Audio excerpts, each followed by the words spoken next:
Bonjour. Je regrette vivement de ne pas être avec vous aujourd'hui à Montpellier, car tous les ministres sont mobilisés à Nancy par un séminaire gouvernemental. Compte tenu de l'importance de cette inauguration, je souhaitais néanmoins vous adresser un message de félicitations et d'encouragement. Si l'agriculture française connaît aujourd'hui une situation difficile, elle est aussi source d'innovation et de créativité.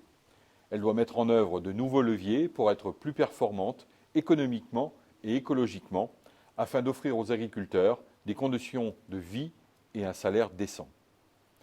L'agriculture numérique est l'un des leviers identifiés par les présidents d'organismes de recherche qui ont été chargés de réfléchir au rapport entre l'agriculture et l'innovation à l'horizon 2025.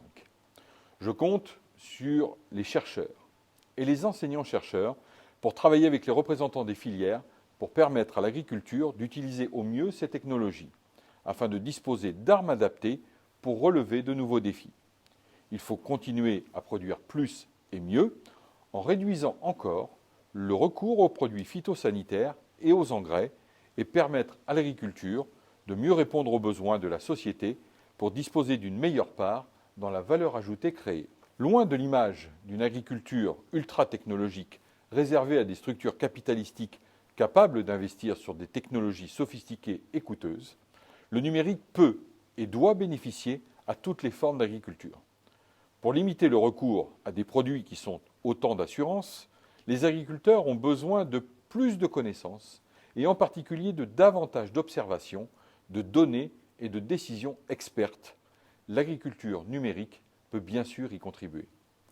L'agriculture française doit se saisir de cette révolution qui est en cours. C'est pourquoi l'initiative d'un institut de convergence financée par le programme des investissements d'avenir sur le sujet est si importante.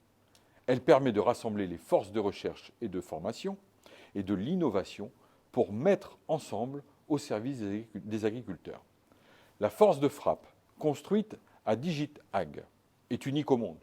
Son originalité est d'associer les instituts de recherche et d'enseignement supérieur qui travaillent spécifiquement sur l'agriculture, comme l'IRSTEA, l'INRA, le CIRAD, Montpellier Supagro, AgroParisTech et les instituts techniques agricoles, à des acteurs majeurs du monde scientifique qui apportent des compétences complémentaires comme l'INRIA dans le domaine du numérique et l'Université de Montpellier dans les sciences pour l'ingénieur et les sciences économiques et de gestion.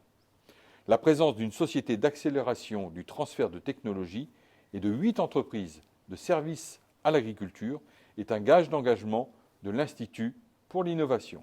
Une telle révolution nécessitera une mobilisation de la formation initiale et continue.